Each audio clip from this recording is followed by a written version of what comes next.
नमस्कार। JEE advance 2026 के result आ चुके हैं और मॉडुलस का बहुत ही शानदार परिणाम रहा। इसमें मेरे साथ में है 2 होनहार मॉडुलस के जिन्होंने बहुत अच्छी परफॉर्मेंस दी। मेरे साथ में मनन विद 12th जिन्होंने 6418 रैंक हासिल करी और साथ में है अमन जिन्होंने 7000 रैंक हासिल करी है जेईई एडवांस में। तो इन दोनों बच्चों से इनकी यात्रा के बारे में पूछते हैं।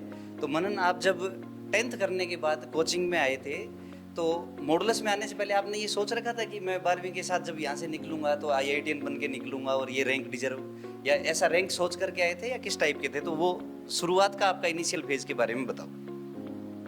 सर मेरी शुरुआत तो ऐसी थी कि मैंने ऐसे सोचा तो नहीं था कि आईआईटी जाएंगे या 12th के साथ ही जाएंगे, पर शुरुआत ऐसी थी कि जो पढ़ाई करनी है बस उसमें थोड़ा सा ध्यान लगा के पढ़ाई करनी है।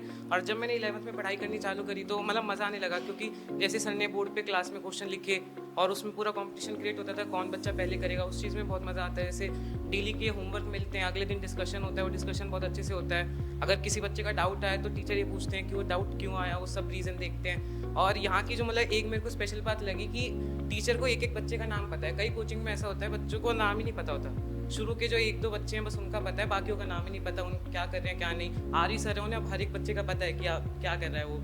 अगर कोई बच्चा होमवर्क करके लाता है सर को पता होता है कि वो सही करके लाया है या फर्जी करके लाया है, ये अच्छी बात है। और फिर कभी कभार जैसे 11th में एक टाइम पे मेरे नंबर बहुत गिरने लग गए थे तो काफ़ी ऐसे उदास हो गया था मैंने सर से बात करी। तो यहाँ की अच्छी बात ये भी है कि बहुत पॉजिटिव रखते हैं बच्चों को। ये जो जर्नी का पार्ट है इसमें पॉजिटिव एटीट्यूड बहुत ज़रूरी है और इस कोचिंग में बहुत हेल्प मिली। ये ध्यान रखने वाली मनन वाली बात से मेरे को याद आया, इनके बैच का एक बार एक इंस्टाग्राम पे कोई ग्रुप था बना हुआ और उस ग्रुप में मैंने एंट्री कर ली थी। तो ये लोग जो बातें करते थे वो मैंने कई दिन तक सुनी। फिर एक दिन मेरे ऐसे मन में आया तो मैंने क्लास में बोल दी, तो इन बच्चों को तब पता चला और ये तब डिलीट करके भागे। ये आई थिंक है ना। तो ये लगभग दिवाली के आसपास तक तो ये 3-4, देखो अलवर की बहुत कॉमन सी बात है, यहाँ पे जो आईआईटी का सोच करके लोग नहीं रुक रहे।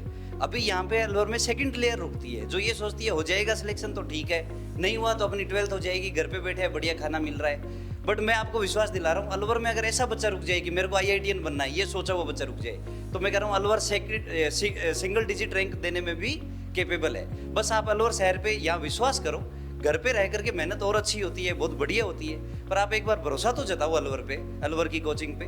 तो मॉडुलस में अपने स्टाफ टीचर्स बहुत सपोर्टिव, बहुत अच्छा इन्वायरमेंट, ऐसा मैं कह रहा हूँ कोटा सीकर जयपुर आप कहीं चले जाओ नहीं मिलेगा।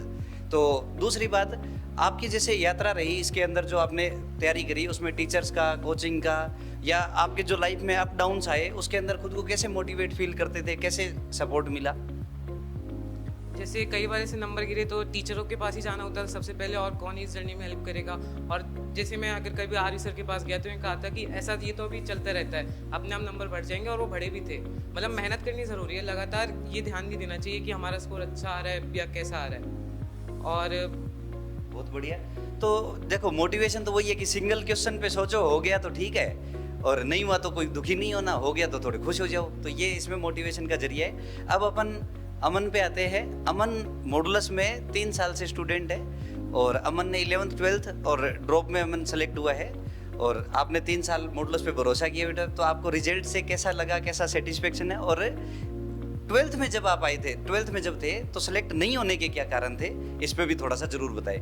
क्योंकि हो सकता है सिलेक्शन होने का तो देखो एक कारण होता है, जो बच्चा मेहनत करेगा वो सिलेक्ट होएगा, लेकिन सिलेक्शन नहीं होने के 1000 कारण होते हैं। अगर उन पे चर्चा करी जाए तो और बच्चों को सीखने के लिए बहुत कुछ मिलता है। तो मैं आपके जो फेलियर वाले कारण थे उन पे भी पूरा फोकस करें ताकि अपने जो व्यूअर्स है वो भी कुछ सीखे। मैं अपनी जर्नी शुरू से ही बताता हूँ। जैसे मैं शुरू में कोचिंग के लिए आने की सोच रहा था कि शुरू में बच्चे का यही रहता है, 10th पास आउट हो गए कि अब अपन कोचिंग कौन सी लें, कि जेईई में कर रहे हैं तो कोचिंग कौन सी लें। अब ये तो रहता है कि ऑफलाइन जाएँ ऑनलाइन जाएँ, तो मैंने पहले ऑनलाइन चूज़ किया था। ऑनलाइन मैंने थोड़ी दिन किया, शुरू के 1 हफ्ते तो बहुत अच्छी कंसिस्टेंसी रही, नोट्स वगैरह सब अच्छे रहे, पढ़ा अपन ने अच्छे से। फिर क्या होता है धीरे धीरे डिक्रीमेंट आने लगता है। अपन यूट्यूब, अब जैसे फ़ोन तो है ही अपने हाथ में, भाई ऑनलाइन पढ़ रहे हैं, फ़ोन तो है, तो फ़ोन में 2 मिनट में क्वेश्चन नहीं हो रहा, ठीक है यूट्यूब देख लेते हैं यार क्या जा रहा है, रील स्क्रॉल कर लेते हैं, और तो क्या ही है। फिर ऐसे 3 महीने चलते रहे। फिर मेरे को ये समझ आ गया कि यार अपन ऑनलाइन में रहे तो अपना तो कुछ नहीं हो रहा अपना तो फिर अपन ने सोचा कि यार ऑफलाइन चलते हैं कोचिंग में। फिर मैं अपने मॉड्यूलर आया, अलवर में बेस्ट कोचिंग है। तो फिर अब शुरू में है ना, अब मैं लास्ट बैच में आया था तो मेरे को ऐसा था कि यार लास्ट बैच है और एक अपर बैच भी रहता है कि अपन भाई अच्छे से टीचर पढ़ा पाएंगे नहीं पढ़ा पाएंगे, अपन पढ़ पाएंगे या नहीं पढ़ पाएंगे, लास्ट बैच से सिलेक्शन होता है कि नहीं होता। तो अब मैंने तो यही देखा कि भाई लास्ट बैच में चाहे बच्चा कैसा ही हो, मतलब बच्चा अगर पढ़ने वाला है ना तो बैच मैटर नहीं करता, आप अपने आप ऊपर भी आ जाओगे। अगर नीचे भी रहते हो, जैसे मेरे केस में था कि अपना सिलेबस थोड़ा इतना पीछे हो गया था कि अपन आगे नहीं बढ़ पा रहे थे, तो ऐसा नहीं था कि लास्ट बैच में पढ़ाई नहीं हो रही थी, बहुत अच्छी पढ़ाई हो रही थी, बहुत अच्छे नंबर आ रहे थे, टीचर एक के ऊपर एक फोकस कर रहे थे, सबके नाम वगैरह सब पता थे। अब पढ़ाने में तो ऐसा है कि यार बच्चे का इंटरेस्ट हो, होमवर्क करे, अगले दिन जैसे अपन होमवर्क करके लाते हैं, टीचर से डाउट पूछते हैं, मज़ा आता है। टेस्ट में नंबर आ रहे हैं, अगले दिन डिस्कशन हो रहा है उसके कितने आए, टीचर पूछ रहे हैं क्वेश्चन कैसे थे, हार्ड थे, टफ थे, कैसा लगा आपको, तो बहुत अच्छा लगता है, इंटरेस्टिंग रहती है जर्नी अपनी। तो जैसे मेरी अब 11th बीती ऐसे, फिर मैं 12th में आया, तो मैं सोचा था 12th में भी अपना ऐसे ही चलता रहेगा, नहीं, लेकिन 12th में बिल्कुल मेरा अपोजिट हो गया। अब 11th में मैं क्या था, लास्ट बैच में था, तो लास्ट बैच में देखो ऐसा तो नहीं है कि भाई बच्चे के हिसाब से ही टीचर पढ़ाएगा, जितना बच्चे का लेवल होगा उतना अच्छा पढ़ाएगा। अब एक के वजह से तो ऐसा नहीं है कि एक की वजह से हाई लेवल कर दे, हाँ कुछ जगह हाई लेवल जा सकता है, लेकिन हर जगह नहीं जा सकता, बेसिक से ही चलना पड़ता है टीचरों को। अब जैसे 12th में आए तो 12th में मेरा बैच अच्छा हो गया, तो अब ऑब्वियसली बच्चे का ग्रुप भी अच्छा रहेगा, अब अच्छे बैच में जा रहे हैं तो क्वेश्चन की जो लाइव मतलब क्वेश्चन जो अच्छे लगेंगे, क्वेश्चन अच्छे लेवल पे आएंगे। तो अब मेरा क्या था, मेरे से नहीं हो रहा था शुरू में, मैं एकदम एक हफ्ते में एकदम बेड़ा गर्क हो गया था मेरे तो। फिर मैं अपन टीचर के पास आया कि सर अब तो कुछ नहीं हो रहा मेरे तो, ये तो बहुत बेकार हो रहा है, मैं तो 11th में इतना अच्छा था, अब 12th में तो मेरे से कुछ ही नहीं हो रहा, अब मैं क्या करूँ। तो टीचर ने बोला कि अब थोड़ा टाइम देना चाहिए अपने को, थोड़े टाइम में। अब जैसे अपन शुरू में ही डिप्रेशन में चले गए, ऐसा कुछ नहीं होता, अपन पढ़ो, कंसिस्टेंट रहो, क्वेश्चन वगैरह करते रहो। जैसे मेरा भी सही हो गया था, 1 महीने के आसपास पूरा सही हो गया था। फिर अपन धीरे धीरे चलने गए, ऑब्वियसली बात है नंबर थोड़े कम होंगे, कोई दिक्कत नहीं है, पढ़ते रहो यार, अपना सब बढ़िया चलता रहेगा। एक दिक्कत ये रहती है, जैसे सर ने पूछा कि यार 12th में अपने क्या गलती रह गई, तो 12th में मैं तो मेनली यही मानता हूँ कि मैंने रिवीजन बिल्कुल नहीं करा। 11th 12th मैं रिवीजन नहीं करता था, टेस्ट से पहले एक दिन देख लिया तो देख लिया, अपना सही होगा ये सोच के रखता था। तो ये मेंटालिटी यार बहुत ख़राब है। आप रिवीजन करो, रिवीजन करने से बहुत अच्छे नंबर भी आएंगे, बढ़ेंगे भी। अब क्या होता है कि ये निकल गया अपना, अब जैसे एग्ज़ाम फेस आने लगता है, फॉर्म आते हैं अपने, एकदम पूरा माहौल अच्छा, माहौल ऐसा हो जाता है कि यार फॉर्म आ गया, अब तो पढ़ना है पढ़ना है पढ़ना है, वापस से एक और वो मेंटालिटी ऐसी हो जाती है। तो फिर क्या आता है, अब लास्ट में जाके टेस्ट सीरीज़ वगैरह भी आती है, टेस्ट सीरीज़ में नंबर वगैरह कंपटीशन अच्छा रहता है। अब मेरे से क्या गलती हुई, मैं लास्ट में कोचिंग आना बंद कर दिया। जो सबसे बड़ी गलती रहती है भाई, लास्ट तक कोचिंग मत छोड़ो, कोचिंग नहीं आओगे, घर पे रहोगे, वेब सीरीज़ ही देखोगे, आप मूवी वगैरह में चले जाओगे, यूट्यूब देखोगे, गेम खेलोगे, तो ये बिल्कुल मत करना। कोचिंग ज़रूर आना, कोचिंग का लास्ट तक मत छोड़ो।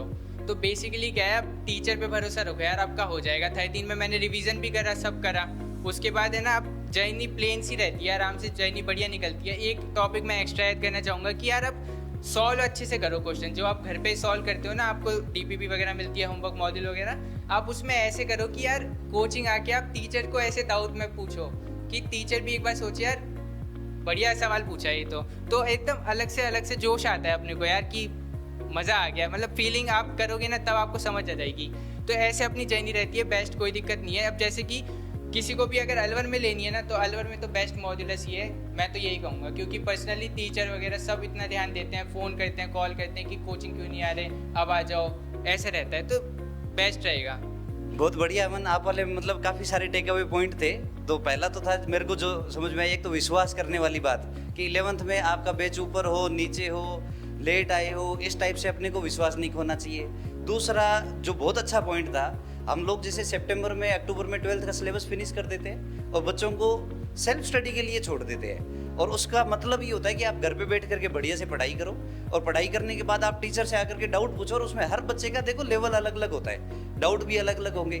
तो कई पेरेंट्स को लगता है कि क्लास क्यों नहीं हो रही इस टाइम पे, तो उस टाइम पे क्लास का कोई बेनिफिट नहीं है। बट जो बच्चा डिसिप्लिन्ड है वो बहुत अच्छा कर लेगा, और जो बच्चा घर पे बैठ जाता है, मोबाइल देख लेता है, तो आपका था कि वेब सीरीज़ वगैरह यही कंप्लीट करेगा। तो दोनों जो 12th के साथ जो गलतियाँ करते हैं लोग, वो मेरी ऐसी आशा है कि अब आप लोग आगे ऐसी गलती ना करें, कोई भी बच्चा जो इसको देख रहा हो। और जो 13th में है उसमें फिर तो एक बार धक्के खाए हुए होते हैं, तो आदमी अपने आप ही बढ़िया मेहनत करता है और बहुत बढ़िया सिलेक्ट होता है। तो आपको बहुत बहुत शुभकामनाएं अमन, मनन, आगे भी लाइफ में ऐसा करते रहो। Thank you.